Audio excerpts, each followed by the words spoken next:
Hey, it is time again. Wes, building wins again together, right? Are we here? Hey, can you believe that? I know. It's like we got to quit meeting like this. I mean, we met over dinner in Lima.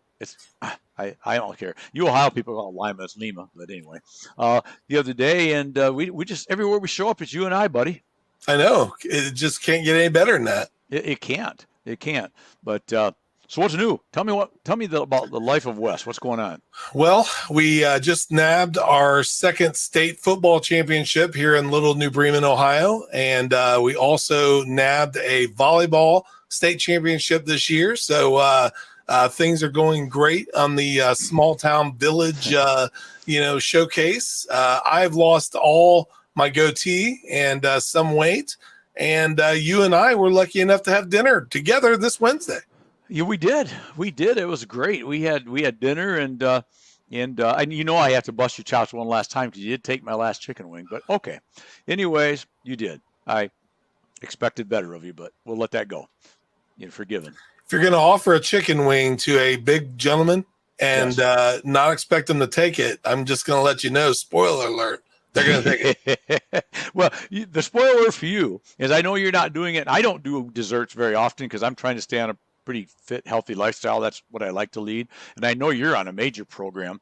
But desserts are my thing. Do not, and seriously, do not ever say, would you like this last piece of pie? Because it's gone. That's right. That one I will show you no mercy on. If it's a piece of pie, a piece of cake, a chocolate chip cookie, as soon as you look at it and say would, that's it. Yes, I'll go ahead and have that. Thank you. So anyway, just a warning because you're my brother and I love you. Okay. All right. So we got a fun guest today, and he dressed for the occasion. We didn't, but he dressed for the occasion.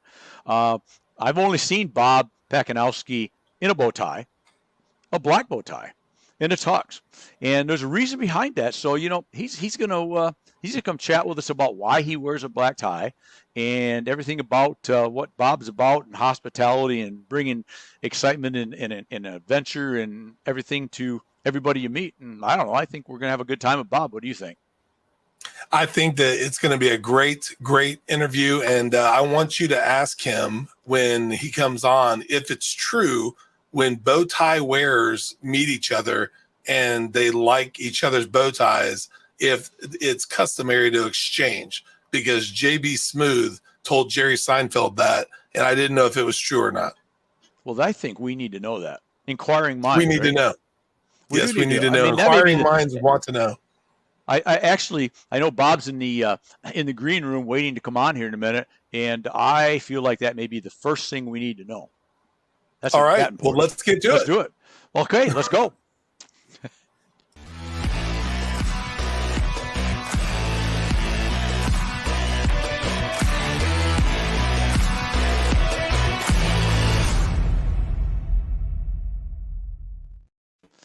Hey, Bob, what's up? Hey, Randy, how are you? Good to see you. It's good to see you. I mean, next time I'll wear a tie or something because I feel a little underdressed. But not a challenge at all. Believe this is what I wear. I mean, we got to rock the brand.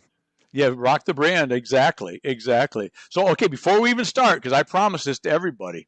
Okay. You heard Wes's question, right? I did. So what's the answer? Do if you both tie wearers meet each other, do you swap ties if you like the other guy's tie? That's important.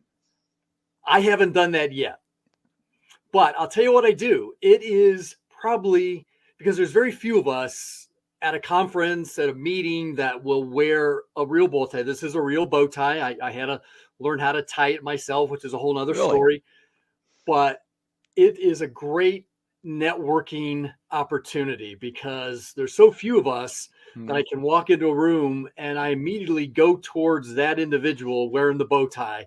And we have a conversation, no matter who we are, because it's so unique. So we do that. That's awesome.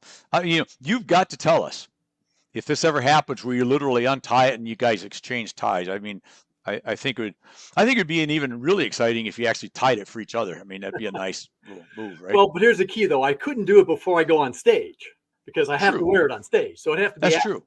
That's true. So. Who in the world is Bob? What's your deal, buddy? Let's. I mean, I know, but let's tell our viewers and listeners who in the heck you are. Well, thank you. That's a great question. Well, I've been an entrepreneur for now over 28 years. All of them in what I call the hospitality industry. Started out with a neighborhood restaurant. So I live in Akron, Ohio. That's I grew up in Cleveland, moved to Akron, stayed here, opened up a neighborhood restaurant 28 years ago. In my infinite wisdom or lack thereof, I decided to open a second restaurant, which didn't work. Great lessons learned out of it, though. I started doing this thing called catering. Now, I have a finance degree, so I'm all about business. I didn't really know that much about catering, but it was a business. And one thing led to another, and we were able to close our second restaurant and just focus on catering. And we wanted to get some niches and to do what's called off-site catering, where you have to go to the venues. And so we built our reputation in Northeast Ohio on representing over 60 unique venues, some of which you may recognize. The one that most people will probably recognize is the Pro Football Hall of Fame. Oh, yeah. In Canton, Ohio, where we did a lot of work there. One of the things we did, our claim to fame, I guess you could call it, is we did 25 of the Hall of Fame induction parties over a 5-year period.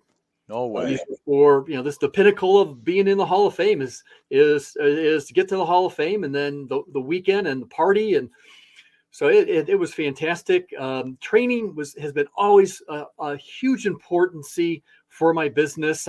We had good food, we had great service, we had great food, we had great service, but you know what? I mean, so does everybody else.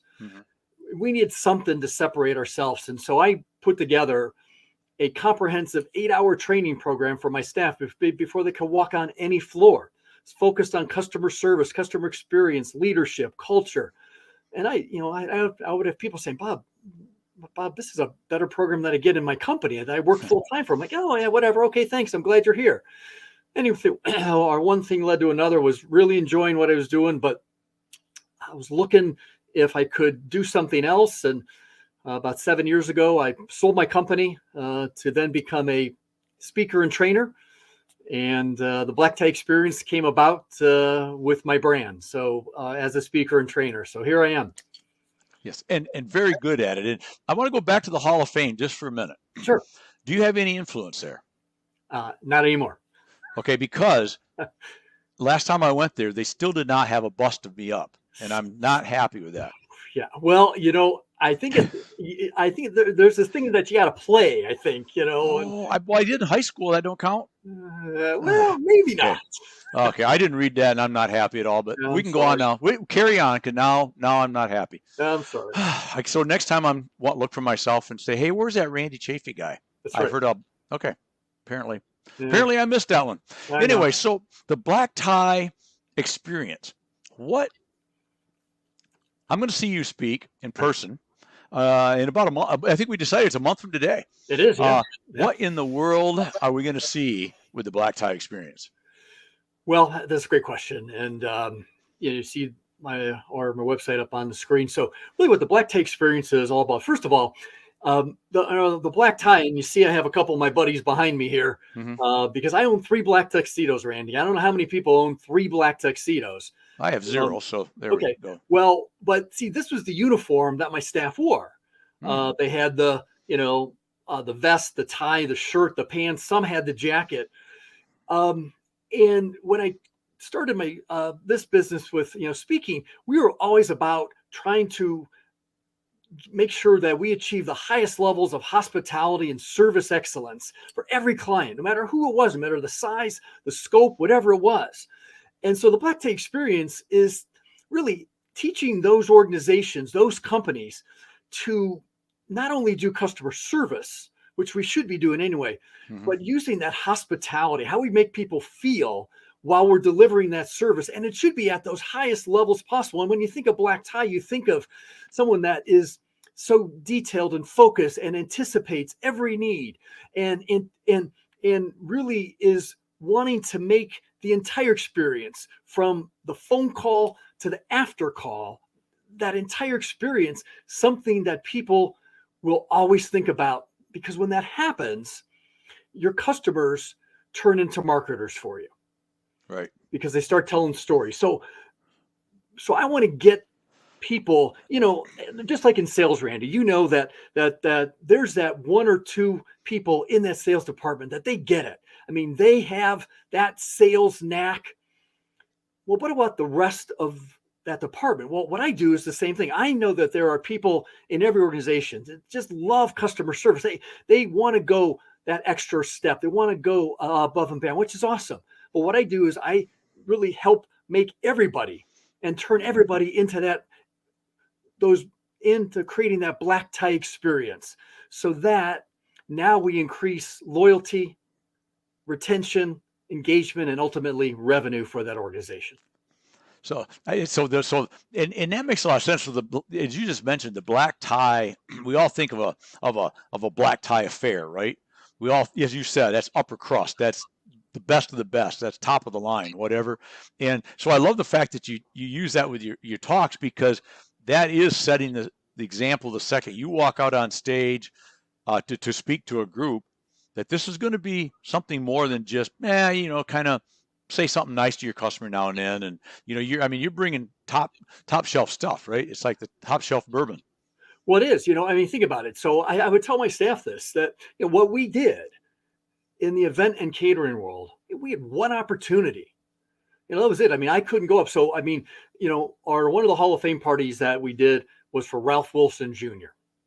He, at the time, he was 91 years old. He was the owner of the Buffalo Bills, just a fantastic individual. I had a chance to meet him, but I couldn't go up to Mr. Wilson afterwards and say, Mr. Wilson, I am so sorry. Boy, our staff really screwed up tonight. Can we come back next week and do it again?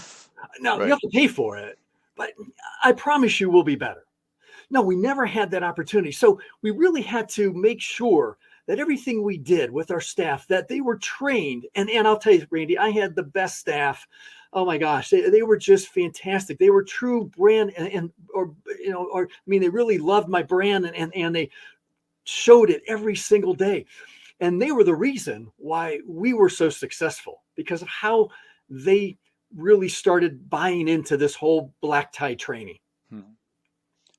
So you hit on something. You started to say brand ambassador, which I like. Yeah. Is that how obviously you're successful at it. So how hard is that to train in to people that don't get it? Because you mentioned earlier, there's a lot of us in the business world and in the sales world, customer service world, that if you're successful, you kind of get that, right? That's just your personality, your nature. How key is it? And I'm sure there's a certain amount of it being key, but how key is it that it's the right person, or can this really truly be trained into a people hater? Somebody that just, I don't like people. I don't want to be around people. I don't want to take care of anybody. I wish they'd all just go away. Where's the critical mass there to does that make sense? It does. Well, first of all, you probably shouldn't hire that person. Makes sense. That's what I thought. Right. I mean, if they're not going to, be that person, then they probably don't belong in that customer facing approach. Now, with that being said, well, Bob, what if they're on the phone? Well, I mean, the same principles apply. You got three people, but I think, Randy, that there are three ways to train people, and the first two don't work. Okay. And I know that because I tried them myself. And I'm going to talk about that at the BFBA show. So I won't give too much into this, but here's what I need to know, or people to know, is that I believe that we need to involve our people in the training process, which means we have to do this thing that it's one of those words in business, phrases that no one likes to listen or hear, and that's role playing. Now, see, I call it practice. Yep. That's not as scary a word, right? Role playing is a scary word. Right. But practice, I mean, we all need to practice. Right. Well, why are we, our good friend, and you know him real well, Marvin Montgomery. Indeed. Says, why do we practice on our customers? We shouldn't be practicing on our customers. Exactly. Yeah. Especially when it comes to customer service. That means we have to practice beforehand. So that we have to involve our people in the training so that they truly understand what it means to deliver hospitality. And one of the things we did is, and it was one of those things that I came up with and was probably help with from some other people on our staff, but I could see that our new people, once we trained them, yeah, they were getting it, but there was something missing because maybe there was a 2 or 3 week lag time before they started working for us on an event versus the last time that we did the training. Hmm. So I decided I need to involve my veteran staff people, those people that love our brand, and turn them into mentors and coaches. So now at these events, our new people would be paired up with a coach, call them a coach, Mhm. so that they could help them better involve them and understand what it meant to deliver at the highest levels of hospitality and service excellence. And that was one of the big keys for us because now our staff, it did two things. Our new staff really felt appreciated that they were being mentored. Mhm. Right. And then our veterans felt empowered Sure. because now they knew that I could trust them to deliver this experience. And so it was a win-win for everybody. Well, that's awesome. And the key, thinking about when you're talking, is unless it's the wrong person, like you said, and there are some people that are using an old word, Debbie Downers, right? But if you're a normal person, you want to enjoy. You want to enjoy your job. You want to enjoy the people you're with. You want to enjoy the people you're serving because it's just not fun if you don't. And you got to get some fun out of life, even when it's work, right? You should get a lot of fun out of work because then it's not a 4-letter word anymore, right? It's a 3-letter word. It's fun, right? Right. Or a 5-letter word if I'm counting right. Enjoy, right? But so I think that what you did there is, and when you talk about hospitality, I love that because you train like when you're going to be at the BFBA meeting in January when we're together. These are far from what you think of as a hospitality worker, right? But you're going to teach these folks in an hour or so how it is to bring that customer service, that fun, that joy, that experience to building a post-frame building, for example, or whatever the case may be, because that experience is still going to be the same, right? Right. And I think the key to that, Randy, is, and I know you and I talked about this prior, but every person that works for those organizations, for any organization for that matter, and I would tell my staff this too, when you put on our uniform or when anybody puts on that uniform, that work shirt, whatever it is, they are now the brand of that organization. Right. The customer who is ordering that building may never meet the owner of the company. Right. But they're going to base their entire experience on the people that they've encountered and interacted with throughout the process. Now, you could build a beautiful building. I'm sure, that everybody builds beautiful buildings. But I think you need more today. Yes. And, like, for example, I'm going through something right now with a family member in a healthcare situation where they're getting the care that they need to make them stronger. Okay. Which is the key because we want to move them, but something's missing. That hospitality factor of people interacting with me. People are making sure that all those details are being covered. Making sure that you're being proactive with your customers versus being reactive. Oh, Randy, I'm so sorry. I thought that we were going to tell you that we were going to be here on your property until Thursday. Oh, I'm sorry that I forgot to tell you that. Right. That's a big miss, right? That's a big miss. Right. So really what I talk about, Randy, I believe everybody's got customer service now, for the most part. Mm-hmm. I think there's still people out there that we need to work on. Right. But guess what? So does everybody else. If you want to separate yourself, if you want to become that organization that people tell stories about. We've Mhm. got to infuse hospitality into this. I love that because I want to say, and I could be wrong on the author right now. Excuse me, I got a little tickle. Uh, but a book called Raving Fans. I want to say I feel like it was Ken Blanchard. Does It that is, sound Jim. right? Yep. Mhm. I read that years ago, and I still remember the one thing more than anything else is satisfied customers. And that's what you just mentioned when you talked about the guy that gets the building, and it's fine. The windows are all where they're supposed to be. They cleaned it's a nice building. They're satisfied. But you want raving fans, right? Because if you go to a steakhouse and you've always went there and you're satisfied, service is fine, the steak's good, it's reasonable price, they got cold beer, it's fine. But when the new steakhouse opens across town and you go there, and they could be no better, maybe not even as good with the food or this, but you have a great experience, you will leave the other place that's been your favorite because you were only merely satisfied, right? If you're a raving fan, I might try the new place, but I'm going back to Bob's Steakhouse because I love Bob. I love his people. They wear bow ties and they sing songs at me and you're right. It's all the experience, right? There's a It big is. It is. difference. Because And that's satisfied customers will leave you. exactly. And that's why so when I talk about being that brand ambassador, my definition of that is someone who can't wait to tell the stories to others on how you make them feel.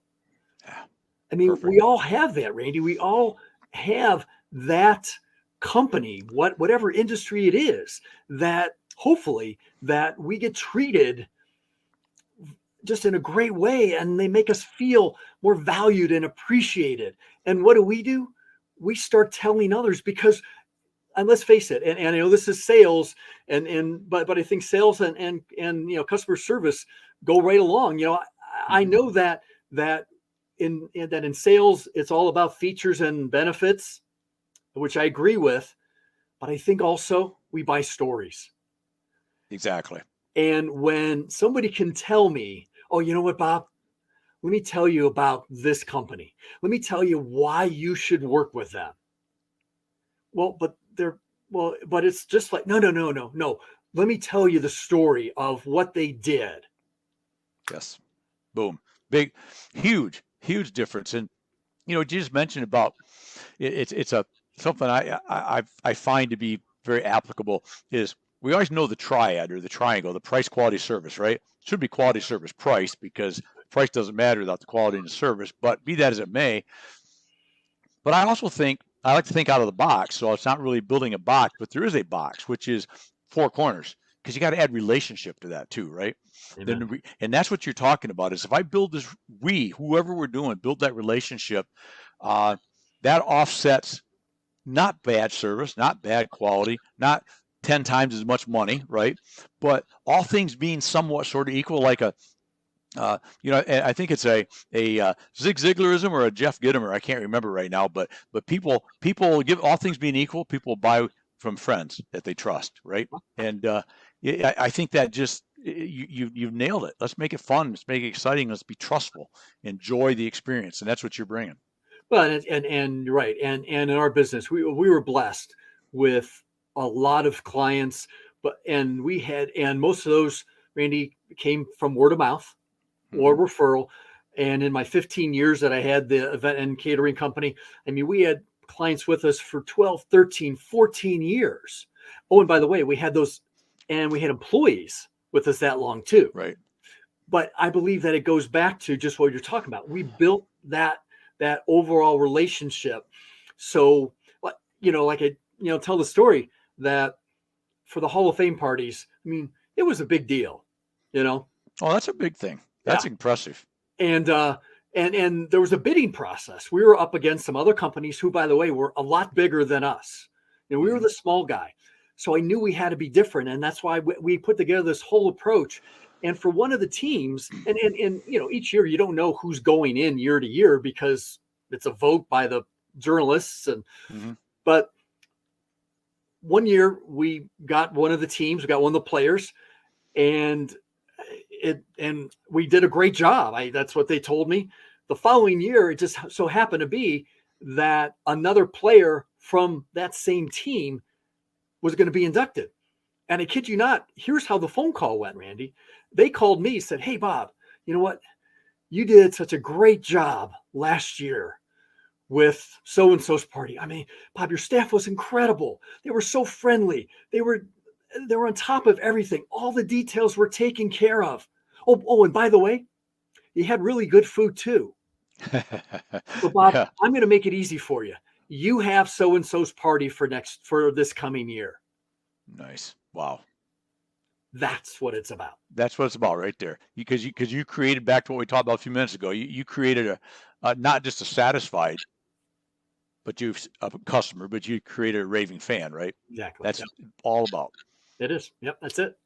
Love it. Love it. So it's awesome that you're bringing this out, because there's a lot of folks out there.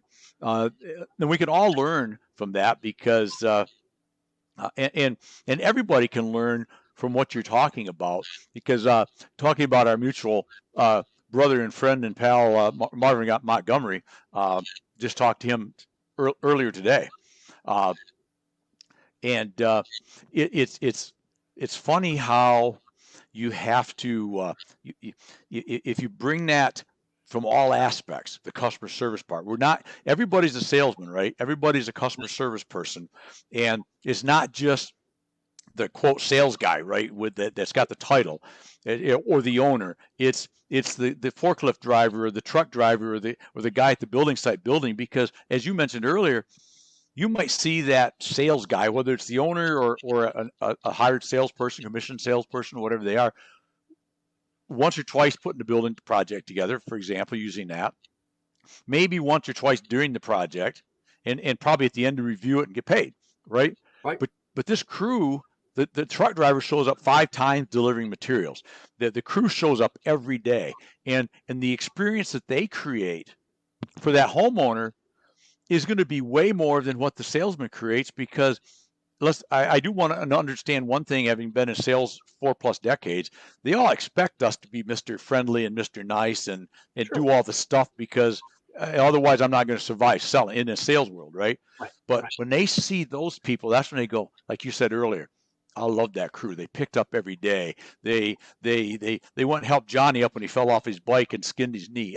There could be a million things that happen during the day, Right. that creates that experience, right? Yeah. Well, no, you're right. And so I call those, and this is what I'm going to be talking about next month, but I call those impact points, Mm-hmm.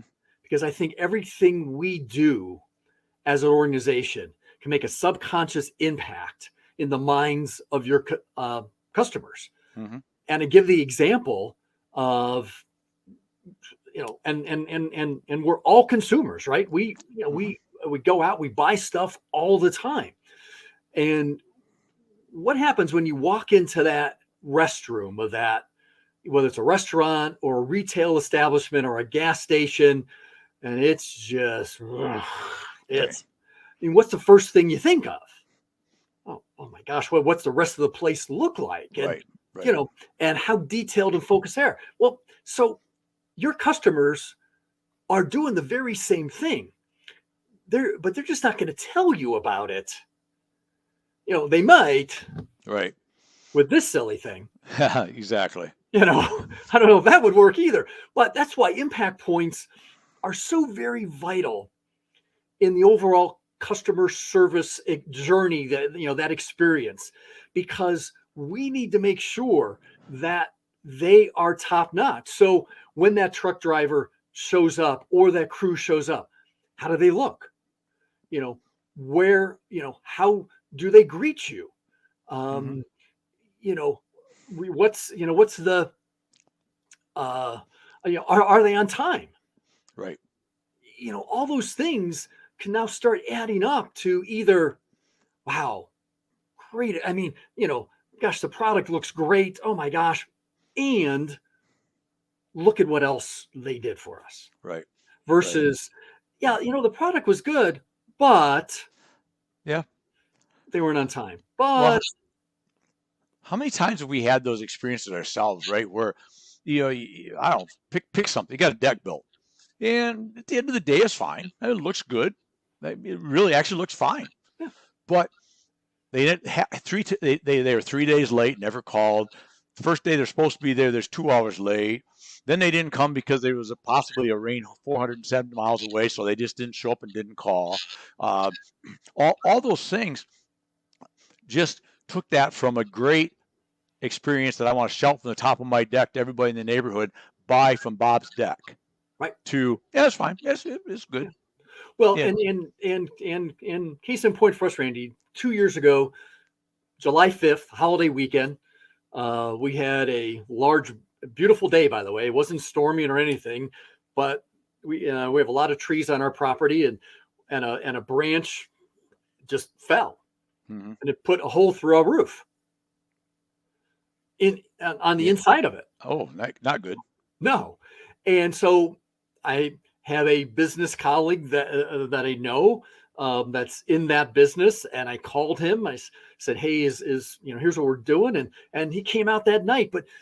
But then more importantly, every time and we hired them, and every time the crew came out, they were friendly, they were helpful, they were telling me, because I don't know all the ins and outs of roofing, Right. but so they were explaining it to me in language that I could understand, right, on what we had to do.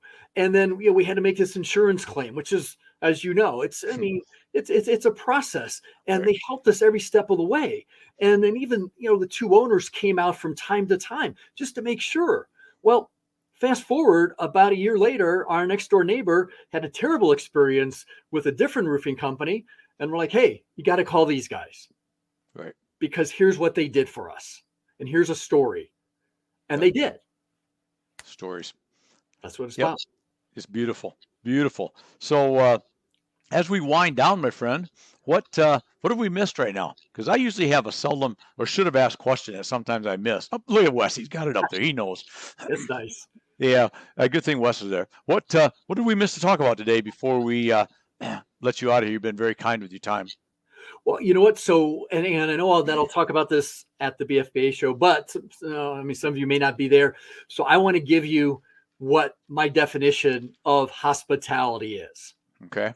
because I think it's a little bit different than what others may think. Because when we think of hospitality, we think of the hospitality industry, right? Hotels, restaurants, and that's all well and good. But here's my definition of hospitality. It's an art, first of all. And I truly believe that's an art of making that. It's art of making that personal connection between you and someone else. Makes sense. So how will we connect with people? Is it authentic and real? Is it stuffy and fake? Because we can see right through that. Oh, sure. You know that when someone is really practicing hospitality because they're sincere, they want to learn more about you and your business and your pain points, or why you're traveling, or whatever it is, and they listen. That's one of the keys to being in the hospitality business, is to listen to people. But when we do that, when we make that personal connection, we now start the entire process of, now we can start building them and moving them from just that one and done customer to that loyal fan, that brand ambassador. Right. But I believe it all starts with hospitality. So I tell people that, I believe customer service brings people into your business. Okay. Right. Hospitality, that brings them back. Love that. You should use that sometime. That was brilliant. You may hear it in about a month. I'm going to look forward to it. I'm going to say I heard that before you guys did. That's right. So bring them the black tie experience. That's the key. And I'll have my tuxes with me, and we're going to have some fun with them too. So good. I can't tell you what that is right now. Well, we don't know. We don't want to let too much out of the bag. Well, Bob, I appreciate you being on. It's great to get to know you better. I enjoyed our conversations that we've had prior to the show, and we'll see you in a month. And looking forward to a big talk from you. Well, thank you, Randy. I really appreciate this time. It was great to talk with you. Thanks to Wes for all his behind the scenes work too, and can't wait to meet everybody next month and see what happens from there. You got it. Sounds good, my friend. See you All right. then. Thank you. All right. Thank you. Cheers, Bob. Bye-bye. The black tie affair. Does it get better than that? Building experiences with your customers. I think that's key. I think that's really key because, as I mentioned during that conversation, you really want raving fans, right? Because satisfied, I can't make enough of a point of that. Yeah, it's okay. Yeah, the company's fine. Yeah, their product's okay. And they're fine. They'll leave you. It almost becomes transactional to a certain degree. They're fine, so I'll go ahead and buy from them. The price is right. But if you got raving fans that's telling everybody, give them that black tie experience. I love it. Hope you loved it too. So go out today, live it, love it, own it. Love what you do. Do what you love. And always make today your best day ever. Until tomorrow. Cheers, my friends.